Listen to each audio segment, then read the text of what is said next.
Welcome to Selfish Confidence, a place where we can connect and be real about how hard it is to be your damn self. I'm your host, Jess, and my goal is to help you build confidence and belief in yourself to live any life path you want, even if it's unconventional. It's time to break down those barriers and connect with women who've also felt on the outside by their life choices. We're encouraging you to grab the mic and speak your truth. I know it can be scary, but we're in this together. We got this. Let's dive in. Welcome, Ashley. I am so excited that you're here today for so many reasons because you're just the best and I love you so much. And Ashley is actually a client of mine who I have had the opportunity to watch grow so much in the last, not even 6 months. It hasn't been that long. And it's just been such a blessing to see. And I was like, you have to come on the show and talk about all the craziness that you've been doing and how much growth you've been having and the life that you've been living and the life that you're going to be living in 2023, because it just gets more exciting. So welcome, Ashley O'Connor. I'm so excited that you're here. Thank you so much for having me. It's weird. We were just talking about this, hearing Ashley O'Connor, because I'm changing my name. Paperwork's in the mail, but it's been a long time coming. So Ashley O'Connor it is. Yeah. How long have you been married? Over 2 years now. Yeah, 2 years. Yeah. But Ashley, her maiden name is Ashley Carden, and I have been calling you that forever. So this is my first time really actually leaning into the new name and going with it. But it's time. We have to because, well, it's your name. It's my name. So yes. Yeah. Well, welcome, Ashley O'Connor. Let's just dive into it. Let's just get into the juice. Can you tell us about you and your beautiful unconventional life path? Yeah. So I could go way back, but we won't go too far back, I promise. So I started my unconventional path, I feel like started as a teenager, only because I was a very rebellious teenager. But I quickly learned to conform, to go down the societal path that everyone is supposed to take or should take that we're told. So I went to college, even though I really didn't know what I wanted. And I pursued a degree in psychology, had no idea what I was going to do with that, graduated and worked in tons of different jobs. So I worked in biomedical manufacturing. I worked in biomedical research when I moved to Tucson, Arizona. And then I eventually went into behavioral health, which actually used the degree for the first time, but it was extremely stressful. And I knew that I wasn't making the impact that I wanted to. My why, really, since I was probably a teenager, has always been that I want to help people. I want to make a positive impact. I want to help improve their lives in some way. I just never quite knew how I was going to do that. So I eventually decided that I wanted to go back to school and go into nursing because that felt like the right place for me to follow my impact that I wanted to make. So I went to nursing school, did really well, graduated, and started in the adult ICU in the fall of 2019. Right before the pandemic. So I got off of orientation in March of 2020, right when the pandemic hit. So I essentially was a COVID ICU nurse for a year and a half and got really burnt out. I never quite felt like it was the right place, but I thought maybe it was just that COVID was the problem. So I changed jobs. I went into methadone clinics. So I kind of pursued my psychology background at least a little bit, and thought that might be the space because it was an outpatient setting. It was less stressful, but then it almost wasn't stressful enough. And I still felt like I wasn't making the impact that I wanted to. It felt like we were putting Band-Aids on things, which unfortunately is some of the ways that our healthcare system works. I eventually changed again this is all in 3 years, so not long, but I eventually changed into a cath lab nurse, which was more procedural. And I felt like maybe I could make the impact I wanted to there because we were working with more emergency cases and helping people recover quickly. But again, it just never quite felt aligned. So it was actually this year in November, so not long ago. What is that, 2 months? Not even, that I left the nursing profession because I knew that it wasn't aligned for me. And it's really hard to say because that job is so well respected. And I worked really hard to move into nursing, hoping that it would be the right place for me. But it just didn't end up being that. And I kind of had to follow that feeling that this isn't the right fit. This isn't what I'm supposed to be doing. I just felt like I was keeping people in the hospital and treating symptoms instead of treating the underlying disease. So, needless to say, long story short, I had 3 different jobs in nursing, knew that it wasn't a good fit. And so I then pursued health coaching, and I'm now a full-time health coach. Took the leap in November and made the change. So pretty unconventional, I guess I would say. I still have no idea what I'm doing. It's been a journey. Like that's a lot of Yeah. change.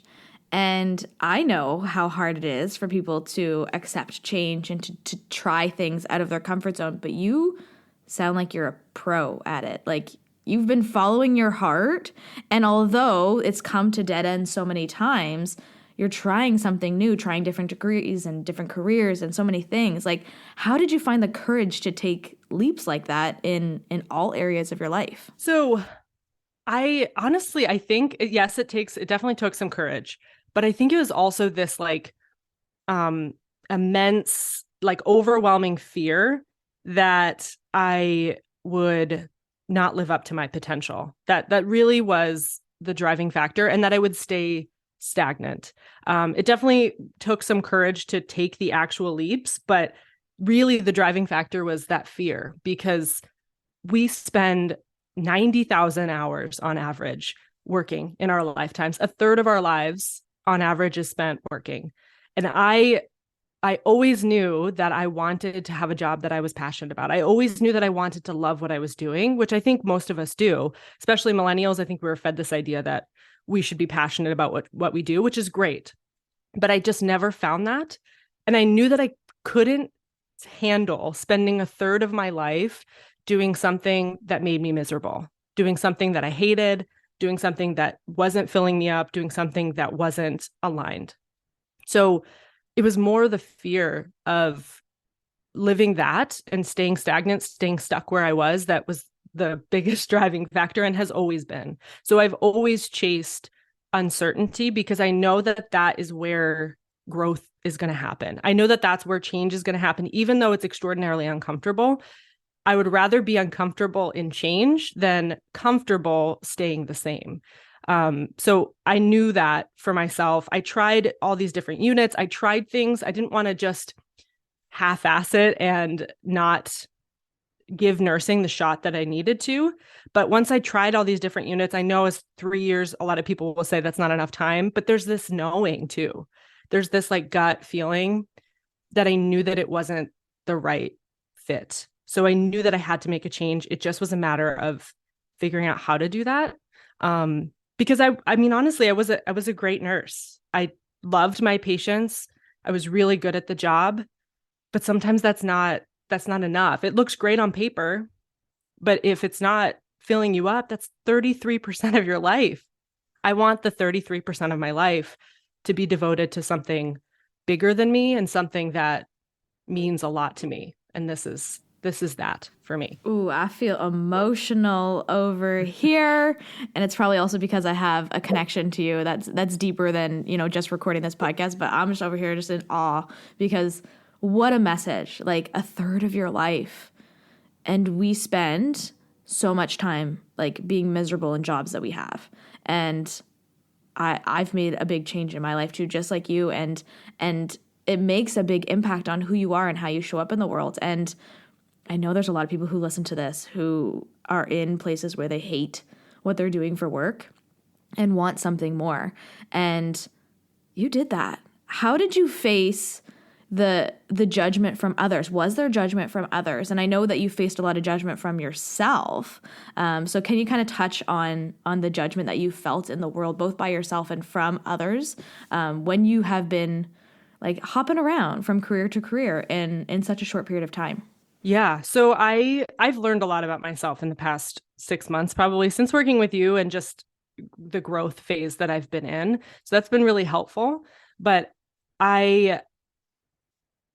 there's been tons of judgment, I guess, from different people in my life, both friends and loved ones. And it's usually out of a place of love. It's usually not out of a place of being jealous or hatred or nothing like that. It's usually out of a place of love. They just don't understand the path that I've chosen to take. And my family honestly has been pretty supportive. They just have to adjust to the new thing that Ashley's doing, and it feels like every other week. But I've also learned to slowly accept that in myself. I felt really flaky for a long time, but I also am learning that that's kind of how I work, that I have to go through trial and error, that I have to try things out for myself and see how they feel and see if they're aligned. And then if they're not, I have to move on.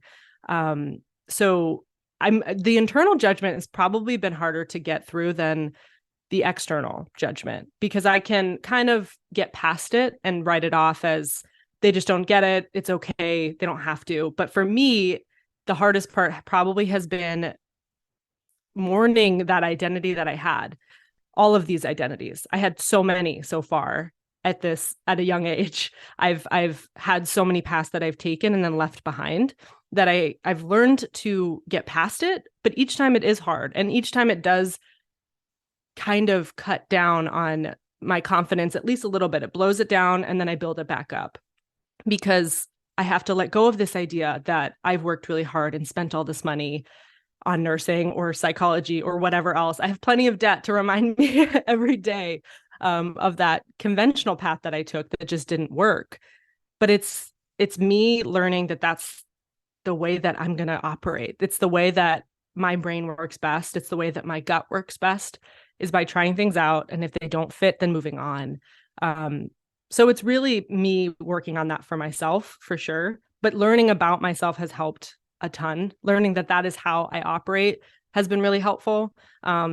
If any of you guys know human design, that's what I'm just diving into the waters a little bit in that space. And I'm a 3-5 profile. And that's one of those pieces, is I have to try things and figure out if they work. And then if they do, I have to tell everyone about it, which is why coaching is such a great fit too, because it allows me to try things, figure out what works, and then tell my clients about it. So I don't know, I'm feeling really aligned, but that judgment is really hard. It's something that you have to work through for yourself. And I think the self-care practices, the mental health practices, are probably the biggest things that have held me up in this time, is learning about myself and processing those sorts of feelings. Yeah, girl. Yeah. And I'm a 3-5 profile too, which is, I think, why we connected, because we really understand that trial and error phase in life that not a lot of people in the world get. It's like people can tell you, like, oh, like, don't do nursing, it's the worst, or whatever. And you would be like, I still got to try it out for myself. That's just kind of the personality that we have. And yeah, it's not always seen as a good thing on the outside. And earlier too, when you said like 3 years, it's not a long time. People say you should probably try it out longer. But like, would someone tell you to stay in a relationship if at 3 years you were like, not really feeling it? Like, no, they would tell you, okay, life is short. You want to, find the right partner. So like, beat it and find someone new. Like, they wouldn't tell you to stay in a relationship that's stagnant after 3 years. Why would someone tell you to stay in a job that's stagnant after 3 years? Like, like, we trust our guts. But I think it's the path too. Yeah. It's what everyone else does. It's what we're supposed to do. You have to give the job a chance. You're supposed to go to college, get the job, stay in the job, and retire from the job. Like, so it's weird when you do something different. So it makes sense. But yeah, it's so true. We would never tell the people we love to stay in a relationship that long. And so why is it so accepted for a job? That's a great point. Because that's just the same amount of time as a relationship. Like, a third of your life is a lot of time you spend with someone, if not more than that. So like, yeah, I think that's really interesting. And what is also interesting too is just like you in that identity piece of like changing from being Ashley the nurse, and so many changes, and you're rebranding, and you're in that kind of like awkward middle phase. And I say that because your whole podcast that you had was all for nursing, like teaching people how to do nurse things that I don't know anything about, like IVs and tubes and things that I don't know anything about. So how are you navigating this change in your life and this like uncertainty around your identity? Well, I'm navigating it with lots of overwhelm and stress, but also work, I guess. It's not, I don't know. I think we hear from people who have taken the leap. We hear from entrepreneurs. We hear from people who have gone down the path that we're interested in. And we hear from them when they're like 12 steps ahead and they've already gotten through all of this, and they can look back and be like, well, I just I knew I had to take the leap. I knew I had to, chase the uncertainty. And I say that all the time, but really it's not rainbows and butterflies. Like chasing the uncertainty and navigating the change is really uncomfortable. So I'm learning how to sit in the discomfort. And I'm learning how to get used to these feelings of change all the time, because I know that that's what being an entrepreneur and growing in a business is going to feel like. But I also know that I would rather chase the uncertainty than be stuck in a certain hell, I guess, if that's okay to say. I'd rather be uncomfortable, as I said earlier, than stay in this comfort zone of misery, or like where I know that I'm not aligned. I know misery might sound a little bit dramatic, but that staying stagnant, like I said, is probably my biggest fear. And staying stuck in something that's not aligned for you is, again, that's a third of your life that you're essentially letting go of, is staying stuck, feeling exhausted, and living on autopilot. So I know that I'd rather be uncertain, but that doesn't mean that it's comfortable. So I'm navigating it by learning how to cope with that discomfort and coping with those feelings. I wish I had a graceful and perfect answer to this type of question, but I think we also need to remember that the people who take the leaps, it's not fun. I think we see it and we're like, oh, I want to do that. It's look how much their lives change. Like it must be great. Because we see people once they are 3 years down the line and they can look back on the leap and say, that was the moment. That's when everything changed. That's when everything got great. That's when I followed my dreams. But that doesn't mean that the leap feels very good. Because I can tell you it does not. It feels better than where I was because I know I'm taking messy action. I know that I'm in that growth phase. I know that it's supposed to feel uncomfortable, but that doesn't make it feel any better. So what I'm learning to do is sit in the discomfort.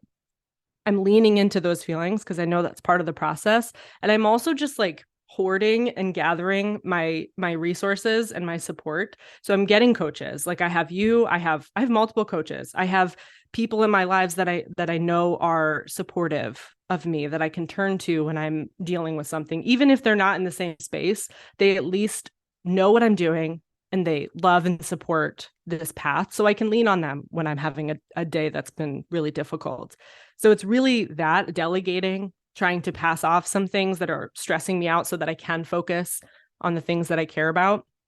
And then just being really open and honest about the process, which is exactly what I'm trying to do here, where I would love to have a beautiful answer, but I think the most important answer is reminding people that chasing uncertainty is not pretty. It's not comfortable, and it's not supposed to look good. You're not supposed to know what you're doing.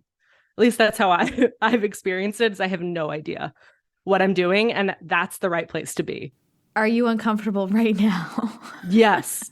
Very uncomfortable right now. I'm so glad. I'm so glad. Yeah. I love the idea of the comfort zone of misery, which I know you're just like, well, it's a little morbid, but like seriously, I think a lot of people can relate to their comfort zone being a job, being a partner, being, anything that they're just like, well, I put the work in, I put the effort in, I put the money in. It's just easy. Like I'm not happy, but like it's easy. Like the comfort zone of misery. Like, who wants to live in that? Not me. And we say things like, I can't turn back now. Like, yeah, I've put this much time into it. I can't change it now. We use that language all the time. And you can. It's just not going to look good. It's not going to feel good. Ashley's living proof of that. You can. Yeah. It's just going to be messy. It's going to be uncomfortable. Yeah, really uncomfortable. And I like, too, how you're talking about just, like, entrepreneurship in general and changing your job in general. And, like, I noticed this even yesterday. Like, it's a roller coaster. Like, it's so uncomfortable. One day you're just high and you're like, oh, man, like, I'm doing all the things. I am incredible. Holy crap, look at me go.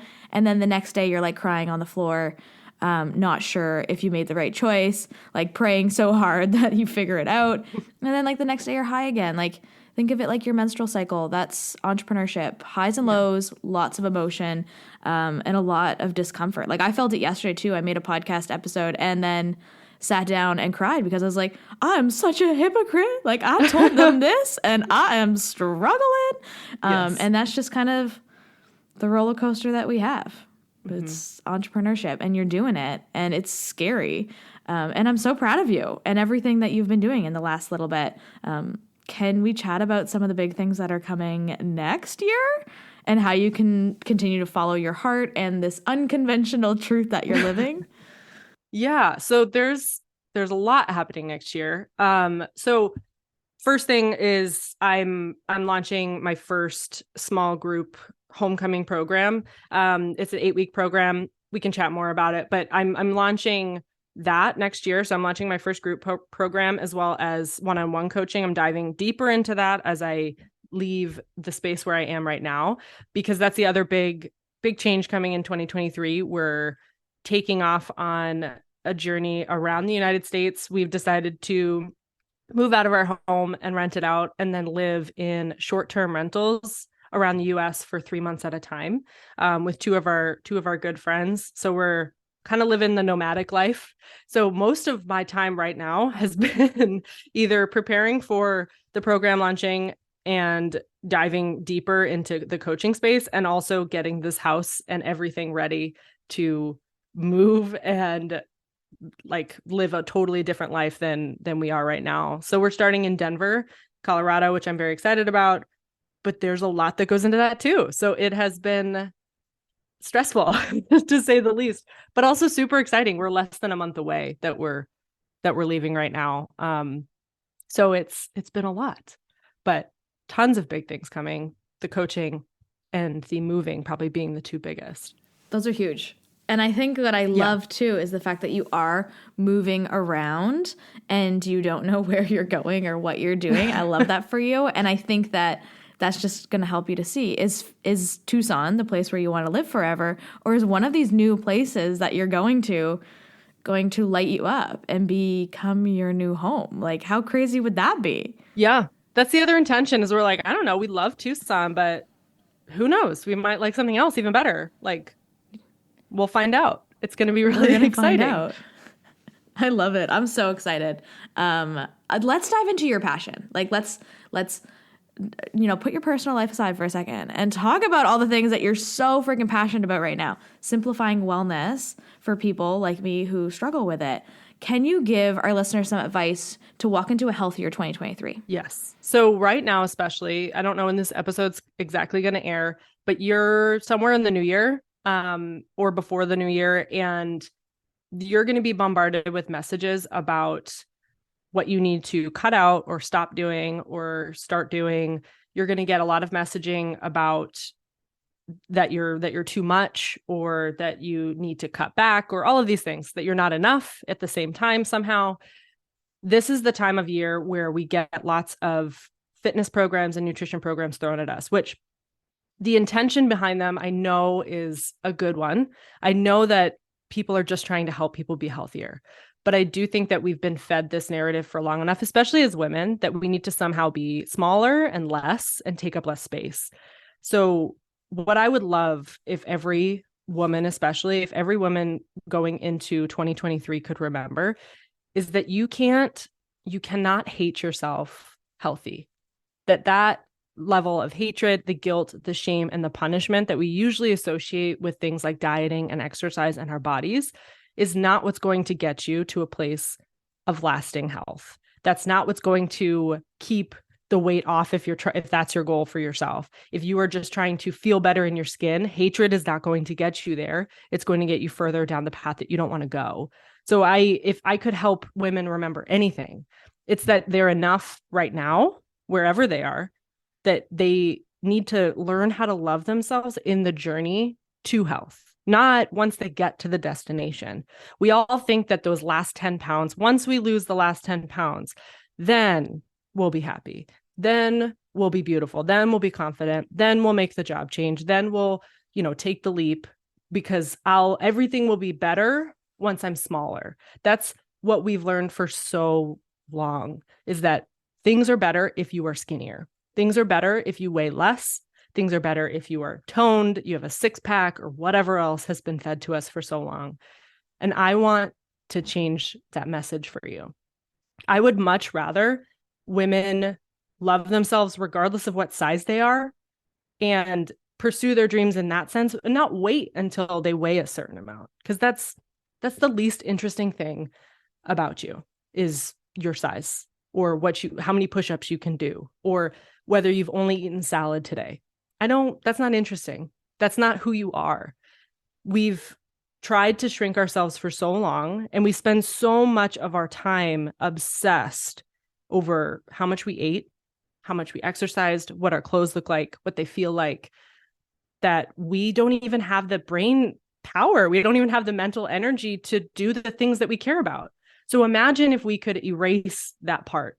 Imagine if we didn't have to worry about how much we ate, all the calculations, counting calories, whether we had enough protein, whether these clothes fit, whether somebody looked at you a certain way, whether you look good in that picture or not. Like if we didn't have to worry about that, imagine what we could do. Imagine what we could create. Imagine what we could chase after. You'd probably have a lot more time and confidence and energy to chase after the things that you really care about. So remove the guilt and the shame from the equation and learn how to value yourself as you are right now on the way to something. Take away those pieces where we're obsessing about how many calories or being smaller or whatever else we're told that we need to do. I know that sounds really easy in saying it, but it's not easy in practice. But I think that is the path for us to get to a place where we can actually accomplish the things that we care about and also feel good in our skin again. So take away the guilt and give yourself a little bit of grace in the process. You don't have to be perfect. You're doing amazing just as you are right now. Thanks, Ash. Thanks. I'll take that. I have a question for you on the guilt and the shame part, because for me, I took this when I switched out of really strict dieting into a more intuitive eating style. And it took me a really long time to actually get to that point where I didn't have any guilt around food anymore. I didn't have any guilt around, not doing movement or the type of movement that I was doing. It took a long time for me to break those societal pressures and those norms that we had been taught as millennial women for a really long time. To that person who's still stuck in that diet culture trap that a lot of us have been fed for so long, how can she remove some of that guilt and shame, and how can she do it out of place of self-love where she's only been taught restriction? It starts small. It starts with the small steps towards that space. So how you can start is by first, I think taking an internal audit is always a great idea. So take a day, a week, and try and remove yourself a little bit from those foods and all the guilt and shame, and consider how foods are making you feel. And if they are making you feel shame, that's okay. Record that. Let's get some data going so that we can see the pattern of what's happening for you, where food is making you feel guilty or full of shame, or maybe they're making you feel physical things. Is that food making you feel sick? Is it making you feel energized? All of that kind of data. I think we first have to look at how food's making us feel and remove ourselves from it a little bit, take that data, and then we can look at patterns and we can start to reframe those things. It feels really awkward at first. It's like when people tell you to look at yourself in the mirror and tell yourself that you love yourself or that you are beautiful. Even if you don't feel that way, it feels really awkward at first. It feels really uncomfortable. But over time, our brain learns that's how we feel. We learn to rewire what's going on in our brains and the patterns that we're seeing. So changing the language that we use around food. So if we look at the data points, if we can reframe, then we can change the language we use. Because most of us, because of diet culture, have learned a certain language when it comes to talking about food or exercise. We've learned that foods are good or bad. And by attaching that morality to our foods that we consume, we then transfer it to ourselves when we consume certain foods. So if you've labeled a food as bad and then you consume that food, you are then bad, is what our brain likes to do. So changing the language around how we talk about food is an easy place to start. Taking that audit and noticing how foods are making you feel, those patterns, and then trying to reframe them so that the next time you encounter that food or you encounter that feeling, you can reach back, go back to that reframe that you identified for yourself and change the conversation, change the language that you're using. Because I think what we have to remember too is our daughters are watching, our families are watching, other people are watching us, people that we would never want to speak to themselves that way. If your best friend was eating a food and then told you that she felt shame, she felt like she wasn't enough, she felt like she was ugly or fat, or these things that we tell ourselves as if they are, I don't know, horrible things. If your friend told you that, you'd more than likely come to their defense. You'd more than likely remind them of how amazing they are, of how beautiful they are, about how that food shouldn't have that much power over them because they are amazing. What they consume is not a big piece of them. Like, you don't love your friends based on the foods they consume or whether they exercise enough, but we love ourselves based on the foods that we consume or how much exercise we've done. We love ourselves based on whether we've earned the food that we eat or whether we've punished ourselves enough in the gym. So I think the first pieces are that audit, looking at how foods make you feel, starting to reframe the thought patterns that you're noticing, and then also changing the language that you use when it comes to your body, when it comes to food, and when it comes to exercise. Because you are not bad based on the food that you consume. We can't equate our worth to our consumption or our worth to whether we've spent enough hours in the gym. You are enough right now, and you deserve to eat food. You deserve to fuel your body and nourish your body. Like, it's really sad to me. It's hurtful to me that we've gotten to this point where we feel guilt over feeding our bodies. We feel guilt over hunger, which is a basic human need.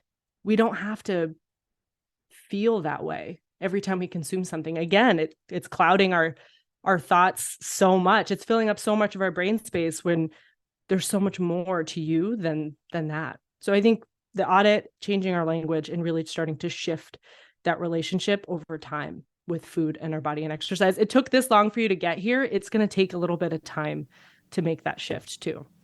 I love that. And because we always want everything to be instant. And when we change something, we want it to be just like, oh, tomorrow I'm going to be a totally different person. But like, it takes a lot of time.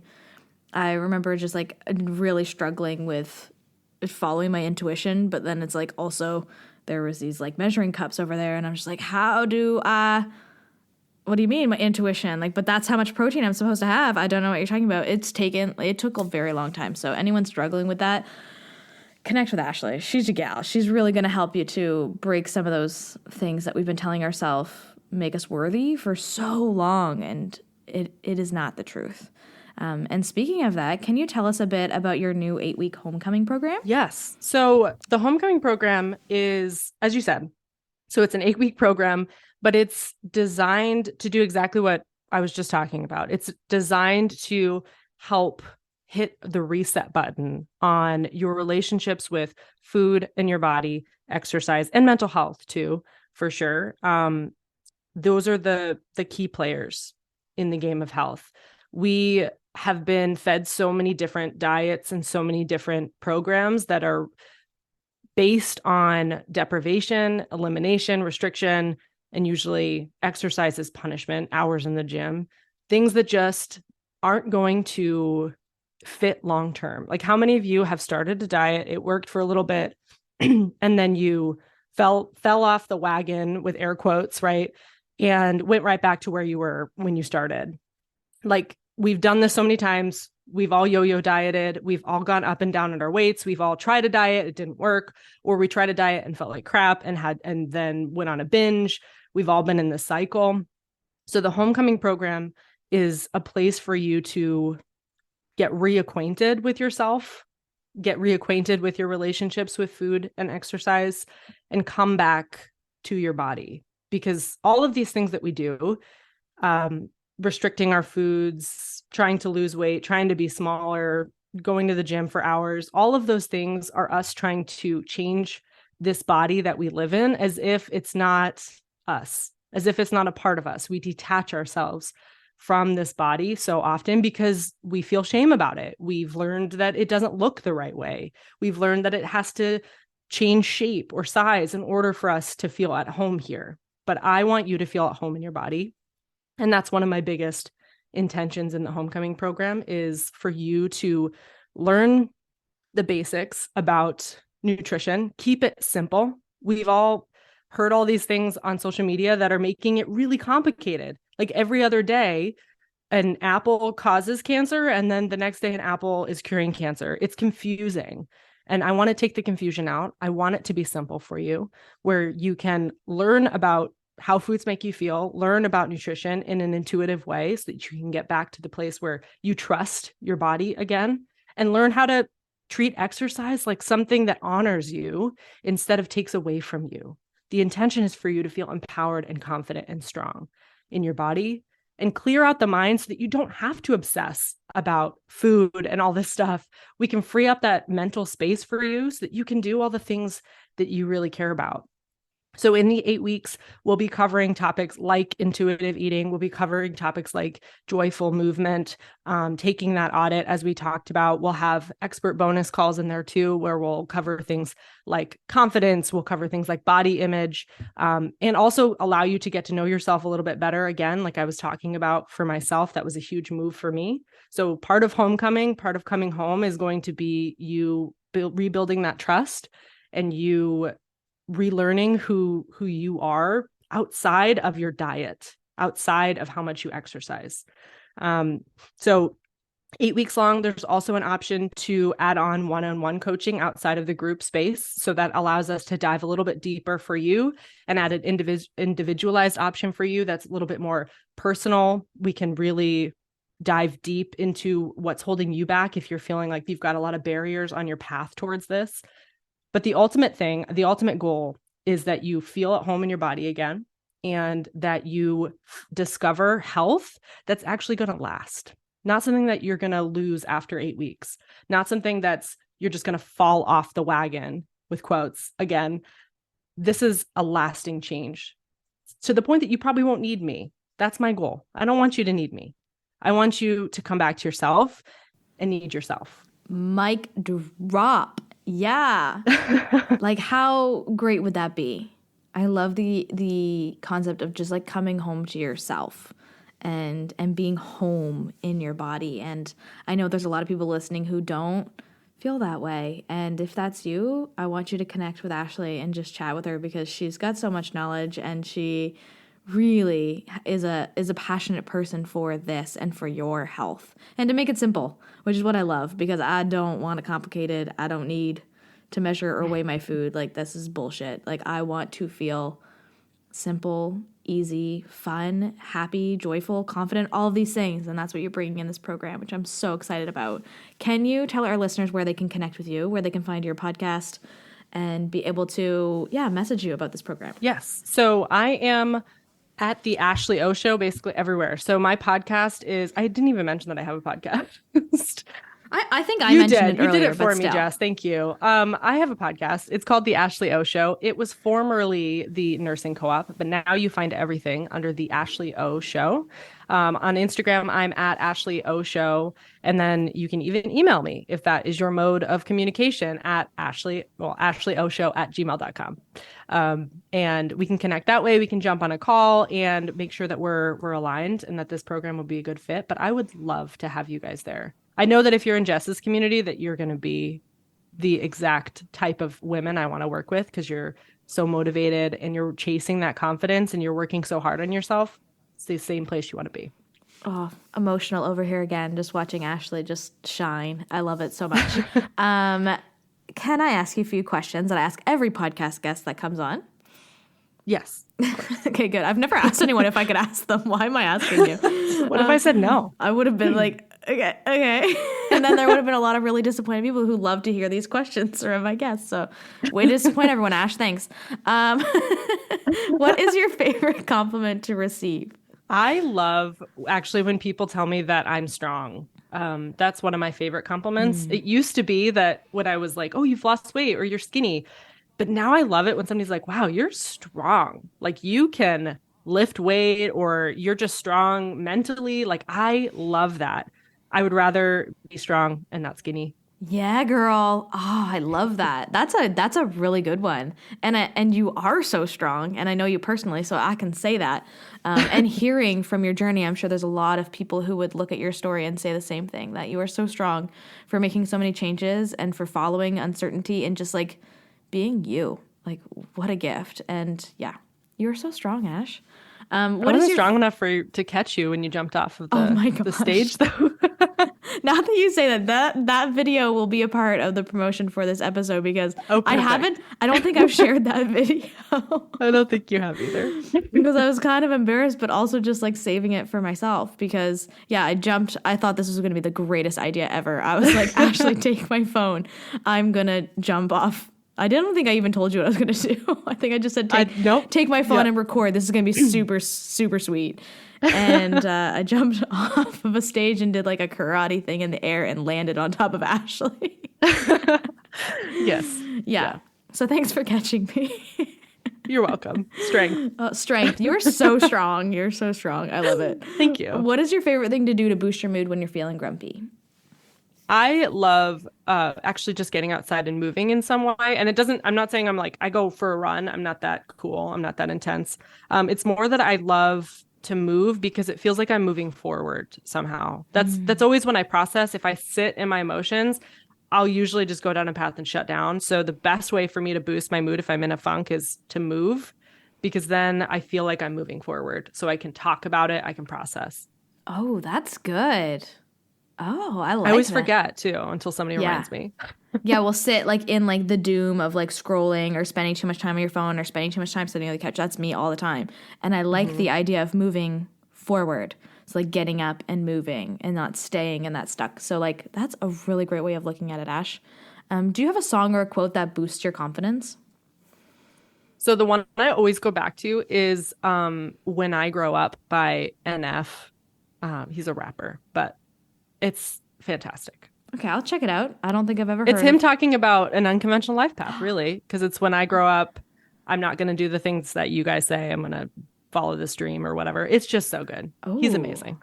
I like that. We're all about the unconventional life paths here, and I think that's why you're such a great fit to come on and to chat about your story and to do the things that you've just been doing. Like you're doing so well. And I just like am beaming with happiness watching you. So even after this, we're hopping on a one-on-one call. So we're making a podcast recording one-on-one call style. So thank you so much, Ash, for being here and for sharing your truth and spreading your light with us. Yeah. Thank you so much for having me. This was really fun. I am so grateful that we could connect today. If you enjoyed today's episode, share it with a friend or on your social media and tag me so I can personally thank you for helping me grow this community and get my message out there. And don't forget, you deserve to embrace your truth. It's time to live life your way.